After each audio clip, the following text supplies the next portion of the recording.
नमस्कार, आपके साथ मैं हूं सुखवीर। आप देख रहे हैं आपका अपना चैनल भिवानी हालचाल। सबसे पहले की नजर आज की न्यूज हेडलाइंस पर। शराब व अन्य ड्रग्स के सेवन से दूर रहें युवा, कहा उपायुक्त महावीर कौशिक ने। HMP वायरस का हरियाणा में कोई केस नहीं, कहा CMO रघुवीर सांडिल ने। बच्चों में स्टेशनरी वितरित कर जन कल्याणकारी दिवस के रूप में मनाया बसपा सुप्रीमो का जन्मदिन। सेठ किरोड़ीमल की जयंती पर प्रतिभावान छात्रों को किया गया सम्मानित। अब खबरें विस्तार से। मुख्यमंत्री नायब सिंह सैनी के नेतृत्व में पूरे प्रदेश में नशे के खिलाफ मुहिम चलाई जा रही है। इस बारे में उपायुक्त महावीर कौशिक ने बताया कि युवाओं को शराब व ड्रग्स के सेवन से बचना चाहिए। चौधरी बंसीलाल सामान्य अस्पताल के नशा मुक्ति केंद्र का निरीक्षण करने पहुंचे उपायुक्त कौशिक ने मीडिया कर्मियों से बातचीत में कहा कि शराब से मनुष्य के जीवन में मानसिक व स्वास्थ्य की समस्या पैदा हो जाती है। उन्होंने बताया कि अस्पताल के नशा मुक्ति केंद्र में समुचित सुविधाएं उपलब्ध हैं। उपायुक्त महावीर कौशिक ने चौधरी बंसीलाल सामान्य अस्पताल स्थित नशा मुक्ति केंद्र का निरीक्षण किया। इस दौरान मीडिया कर्मियों से बातचीत करते हुए उपायुक्त महावीर कौशिक ने कहा कि शराब व अन्य ड्रग्स के सेवन से जीवन में मानसिक स्वास्थ्य की समस्या पैदा हो जाती है। नशे की लत के कारण बेचैनी व अनियंत्रित मूड आदि जैसी गड़बड़ियां होने लगती हैं। उपायुक्त ने कहा कि अस्पताल में स्थित नशा मुक्ति केंद्र में नशे के आदि लोगों को फिर से मुख्य धारा में लाने के लिए बेहतर सुविधाएं हैं। जिलावासियों को इस सुविधा का लाभ उठाना चाहिए।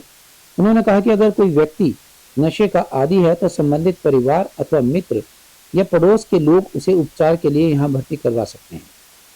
उन्होंने कहा कि नशा मुक्ति केंद्र में मनोवैज्ञानिक चिकित्सक सहित पूरा स्टाफ उपलब्ध है। यहाँ पर 10 बिस्तर की सुविधा है, जिनमें से 8 बिस्तर वयस्क लोगों के लिए जबकि 2 बिस्तर बच्चों के लिए आरक्षित किए गए हैं। इस दौरान उपायुक्त ने अस्पताल में दाखिल व OPD में आए मरीजों से बातचीत की। हॉस्पिटल द्वारा एक नशा मुक्ति केंद्र है, उसका संचालन किया जा रहा है। तो उसका रेगुलर जो इंस्पेक्शन है SDM द्वारा 1 महीने में किया जाना होता है और संबंधित DC द्वारा 3 महीने में एक बार किया जाना होता है। उसी संबंध में आज जो नशा मुक्ति केंद्र है उसका इंस्पेक्शन करने के लिए मैं आया था और उसका जो नशा मुक्ति केंद्र है उसका इंस्पेक्शन किया है। यहाँ पे जो स्पेशलिस्ट डॉक्टर्स हैं, साइकेट्रिस्ट हैं, साइकोलॉजिस्ट हैं, नर्सिंग स्टाफ है, पूरी व्यवस्था है। और ये 10 बेड यहाँ पे हैं, 8 बेड हैं वो एडल्ट्स के लिए हैं और 2 बेड्स हैं वो बच्चों के लिए हैं। और अभी मौके पे वहाँ पे सिर्फ एक ही पेशेंट था। तो मेरी आप लोगों के माध्यम से जनता से निवेदन है कि जो एक यहाँ पे फैसिलिटी दी हुई है सिविल हॉस्पिटल में उसका उपयोग करें, क्योंकि मेरा मानना है कि उसका प्रॉपर उपयोग नहीं हो पा रहा है। फैसिलिटी पूरी है लेकिन कम लोग उसका फ़ायदा उठा रहे हैं। आपकी सारी व्यवस्था ठीक है, सफाई व्यवस्था ठीक है और मरीजों से बात की है, मरीजों ने भी पूरी संतुष्टि व्यक्त की है, किसी ने कोई शिकायत नहीं की। ये बात सही है कि जो युवा है उसमें जो नशे की प्रवृत्ति है वो धीरे धीरे बढ़ती जा रही है। तो इसके लिए मैंने सिविल सर्जन साहब से भी रिक्वेस्ट की है कि स्कूलों में और कॉलेजेस में हेल्थ विभाग द्वारा और शिक्षा विभाग द्वारा और पुलिस द्वारा जो संयुक्त रूप से बच्चों को गाइड करने के लिए, उनको एडवाइस करने के लिए और लोगों को बच्चों को जानकारी देने के लिए संयुक्त रूप से वो कार्यक्रम चलाएं, बच्चों को मोटिवेट करें और इसके जो दुष्परिणाम उसके बारे में बताएं। ये ऐसा मैंने तीनों विभागों का है और मैं उम्मीद करता हूँ कि उसके अच्छे रिजल्ट आएंगे। भिवानी श्री महावीर कौशिक जी ने आज अचानक दौरा किया है डी एडिक्शन सेंटर में। ये प्रोटोकॉल के अनुसार हर क्वार्टर में एक विजिट होती है ताकि डी एडिक्शन सेंटर सही से काम करे। उसको मद्देनजर रखते हुए सारी डी एडिक्शन की व्यवस्थाएं देखी गई हैं। जो जो उनके सुझाव हैं उनको हम पूरा करेंगे और हमारा मकसद यही है कि जो नशा युवा इसमें ग्रसित होते जा रहे हैं उसको हम सेंसिटाइजेशन के माध्यम से, अवेयरनेस के माध्यम से उनको हम सचेत करें कि ये नशा करना एक बुरी बात है और इसकी जो अगर मान लीजिए नशा हो भी जाता है तो उसके इलाज भी हमारे सिविल अस्पताल में पूरी तरह का अवेलेबल है। तो इसी की कड़ी को ध्यान में रखते हुए आपके माध्यम से प्रार्थना करूँगा ज़्यादा से ज़्यादा इसका फ़ायदा उठाएं। जैसे उपायुक्त महोदय ने कहा है कि भाई इसकी सब ऑप्टिमल यूज हो रहा है, लोग बहुत कम आ रहे हैं। तो आपके माध्यम से मैं प्रार्थना करूंगा, जिसको भी ज़रूरत है डी एडिक्शन सेंटर की, नशा मुक्ति का जो छाता है उस पर आप आकर के हमारे 217 नंबर जो है कमरा है उसमें कांटेक्ट करें। डॉक्टर नंदी लांबा इसके नोडल अफसर, ट्रीटिंग डॉक्टर हैं, एक हमारी अच्छी टीम है। बात करें सर, दवाइयाँ होती है, सारी तरह की दवाइयाँ हैं और दवाइयाँ हमारे फ्री ऑफ कॉस्ट है। सारी हमारी जांच की सुविधा है वो भी है। तो इसमें सारी मैन पावर से लेकर सारी दवाइयाँ भी उपलब्ध हैं। बस कमी यही है कि इसका बहुत ही कम, अभी तक ये जब से बना है वो 78 लोगों ने ही इसका फ़ायदा उठाया है, जबकि हम चाहते हैं कि 78 तो एक महीने में आ जाने चाहिए। ज़्यादा से ज़्यादा लोग इसे एक सोचते स्टिग्मा मानते हैं कि मैं इलाज क्यों करवाऊँ। स्टिग्मा ऐसे मानना नहीं चाहिए, क्योंकि इलाज समय पर हो जाता है तो उसके रिजल्ट अच्छे निकलते हैं, उसका पीछा छुड़ाया जा सकता है। और हम कोई भी चीज़ें हैं, तम्बाकू है, दारू है, कोई ड्रग है जो कि हमारे शरीर को प्रभावित नहीं करती, हमारे परिवार को भी प्रभावित करती है, परिवार के साथ साथ में समाज को प्रभावित और देश को प्रभावित करती है। तो इसके माध्यम से हम प्रार्थना करेंगे कि इससे ज़्यादा से ज़्यादा हम नशा मुक्ति की अवेयरनेस फैलाएं और जो नशा मुक्ति से पीछा छुड़वाना चाहता है उसको हम सहयोग करें और उसका फ़ायदा उठाएं। डायबिटीज व कैंसर के मरीजों को HMP वायरस होने की अवस्था में विशेष ध्यान देने की आवश्यकता है। सीएमओ डॉक्टर रघुवीर सांडेल्या ने बताया कि इस तरह के मरीजों को अनुभवी डॉक्टर से समय समय पर सलाह लेनी चाहिए। अभी तक भिवानी में कोई भी HMP वायरस का केस नहीं आया है। उन्होंने बताया कि 70 से 80% मरीज जिन्हें वायरल बुखार है वो मरीज 3-4 दिन में ठीक हो जाते हैं। उनका कहना था कि इस तरह के मरीजों को सोशल डिस्टेंसिंग का पालन करना चाहिए और जुकाम व खांसी की अवस्था में अपने मुंह को ढक कर रखना चाहिए। इसके अलावा मरीज को बार बार सैनिटाइजर से अपने हाथ साफ करने चाहिए। HMP वायरस जो ह्यूमन मल्टी न्यू वायरस के नाम से जाना गया है, वायरस की तरह इसके लक्षण होते हैं जैसे कि बुखार, खांसी, जुकाम, सांस लेने में दिक्कत आदि। 90% मरीजों में यह अपने आप 4 से 5 दिन में ठीक हो जाता है, लेकिन जो पेशेंट जिसकी आयु 5 साल से नीचे है और 60 साल से ऊपर है, और तीसरे जो डायबिटिक हैं और जिन्हें कैंसर है, उन मरीजों का खास ध्यान रखना चाहिए। वे क्वालिफाइड डॉक्टर से ही सलाह लें। वहीं अभी तक पूरे इंडिया में और हरियाणा में भी इसका कोई केस नहीं आया है। सरकार के द्वारा जो दिशा निर्देश आए हैं वह यही है कि खांसी जुकाम के जो मरीज हैं उन सभी की पूरी तरह से टेस्टिंग करवाएं।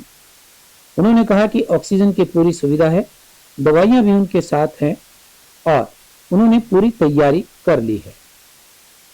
कहा कि हमें 3 मंत्रों का जरूर ध्यान रखना चाहिए। सबसे पहले कपड़ा लगा करके रहना चाहिए, सोशल डिस्टेंसिंग मेंटेन करें और बार बार हाथ धोते रहना चाहिए। HMP वायरस जो ह्यूमन मल्टी न्यूमो वायरस के नाम से जाना गया है, ये वायरस आम निमोनिया वायरस की तरह ही इसके लक्षण होते हैं, जैसे कि बुखार, खांसी, जुखाम, बॉडी एक, सांस लेने में दिक्कत। ये 80 to 90% मरीजों में तक अपने आप 4 से 5 दिन में ठीक हो जाता है। लेकिन जो पेशेंट जिसकी आयु 5 साल से नीचे है और 60 साल से ऊपर है, और तीसरे जिसकी इम्यूनिटी कंप्रोमाइज है, जैसे डायबिटीज पेशेंट हैं, जो कीमोथेरेपी ले रहे हैं, कैंसर के मरीज हैं, उन मरीजों को खास करके ध्यान देना चाहिए कि वो क्वालिफाइड डॉक्टर से ही सलाह लें। अननेसेसरली हमने एंटीबायोटिक का प्रयोग नहीं करना चाहिए। हमारे पूरे इंडिया में और हमारे हरियाणा में अभी तक कोई इसका केस नहीं आया है और हमारे भिवानी में भी इसका कोई केस नहीं है। और इसके लिए जो सरकार के द्वारा जो गाइडलाइन आई है, जो हमारे पास दिशा निर्देश आए हैं, वो यही आए हैं, जो भी खांसी जुकाम के मरीज हैं, ILI के जो पेशेंट होते हैं, उन सभी का हम टेस्टिंग करवाएं। सभी हमारी जो फैसिलिटीज़ हैं फ्लू कॉर्नर बनवाएं और जो सैंपल लेकर के हमारी जो टेस्टिंग की लैब है डेजिग्नेटेड उसके पास भिजवाएं। और दूसरी हमारे पास जो डेजिग्नेटेड वार्ड है उसको हम एक्टिव करके फंक्शनल करके रखें। हमने वो पहले ही काम कर रखा है। हमारे पास ऑक्सीजन की पूरी सुविधा है, हमारे पास दवाइयाँ भी हैं और हमने पूरी अच्छी तैयारी कर रखी है और सभी को अवेयर भी करवा दिया कि भी जो भी ILI के जो पेशेंट हैं उसका सैंपल लें। जैसे कि हमने फिजिशियन है, बच्चों के डॉक्टर हैं, उनको हमने कल हमारे वीसी के माध्यम से जो दिशा निर्देश दिए थे उसको भी हमने दे दिया है। जो अपर रेस्पिरेटरी इन्फेक्शन के उनको हम जांच करवाएंगे, जैसी भी रिपोर्ट आती है उसके अनुसार कार्य किया था। बताया मैंने कि 70-80% जो पेशेंट है वायरल फीवर का 3-4 दिन में ठीक हो जाता है। इसमें अननेसेसरली हम ना स्टेरॉइड लेने चाहिए ना एंटीबायोटिक का प्रयोग करना चाहिए। इसमें जो हमारी इम्यूनिटी होती है उसके उस एंटीजन उस वायरस के अगेंस्ट एंटीबॉडी बनती है, वो एंटीबॉडी उसको ट्रीट करती है। तो इसी के माध्यम से अननेसेसरी एंटीबायोटिक से हमारी रेजिस्टेंस डेवलप हो जाती है, फायदे की बजाय नुकसान होता है। बहुजन समाज पार्टी के कार्यकर्ताओं ने बसपा सुप्रीमो मायावती का जन्मदिन कल्याणकारी दिवस के रूप में मनाया। बसपा प्रदेश प्रभारी कृष्ण जमालपुर ने कहा कि बसपा समता, समानता, न्याय और बंधुत्व से युक्त अवधारणा के साथ आदर्श भारत निर्माण करने की विचारधारा को लेकर कार्य करती है। वहीं बसपा के जिला अध्यक्ष प्रदीप रंगा ने कहा कि बसपा सुप्रीमो का उद्देश्य राजनीति के माध्यम से आम आदमी की सेवा करना है। इस अवसर पर बसपा कार्यकर्ताओं के द्वारा जरूरतमंद बच्चों को स्टेशनरी वितरित की गई। बहुजन समाजवादी पार्टी सुप्रीमो मायावती का जन्मदिन पर बसपा प्रदेश प्रभारी कृष्ण जमालपुर ने कहा कि बसपा समता, समानता, न्याय एवं बंधुत्व से युक्त अवधारणा के साथ आदर्श भारत निर्माण करने की विचारधारा के साथ कार्य करती है। उन्होंने कहा कि बसपा सुप्रीमो मायावती ने हमेशा पिछड़ों एवं दलितों के उत्थान एवं उन्हें आगे बढ़ाने के लिए राजनीति की। मायावती एक मजबूत देश बनाने एवं जातियां अत्याचार खत्म करने के लिए संघर्षरत हैं। बसपा जिला अध्यक्ष प्रदीप रंगा ने कहा कि बसपा सुप्रीमो का उद्देश्य राजनीति के माध्यम से आम जन की सेवा करना है। उन्होंने बताया कि बसपा सुप्रीमो मायावती की सोच है कि प्रत्येक बच्चे को शिक्षा का अधिकार मिलना चाहिए। ऐसे में जरूरतमंद बच्चों को शिक्षा से जोड़ने के लिए उनके जन्मदिन पर बच्चों को स्टेशनरी वितरित की गई। आज बहुजन समाज की राष्ट्रीय अध्यक्ष बहुजन समाज पार्टी की आदरणीय बहन कुमारी मायावती जी, पूर्व मुख्यमंत्री उत्तर प्रदेश, पूर्व लोकसभा और राज्यसभा की सांसद और करोड़ों दलितों, मजलूमों, अल्पसंख्यकों और सर्व समाज की नेता आदरणीय बहन कुमारी मायावती जी का 69वां जन्मदिन है, जो देश के हर जिला के डिस्ट्रिक्ट हेडक्वार्टर पर आज मनाया जा रहा है। और इस कड़ी में आदरणीय बहन कुमारी मायावती जी के जन्मदिन की भिवानी ज़िले से भी तमाम जिम्मेवार साथी आज उनको जन्मदिन की बधाई देने के लिए यहाँ पहुँचे हैं। और हम सब चाहते हैं कि करोड़ों दलितों, पिछड़ों, आदिवासी एवं बहुसंख्यक समाज की एक सजग और ईमानदार नेता आदरणीय बहन कुमारी मायावती जी, तो उनके जन्मदिन पर पूरे देश में जैसे बधाइयाँ दे रहे हैं, भिवानी ज़िले की तरफ से मैं कृष्ण जमालपुर प्रदेश प्रभारी हरियाणा एवं तमाम जिला एवं विधानसभा की यूनिट आदरणीय बहन कुमारी मायावती की दीर्घायु की कामना करते हैं।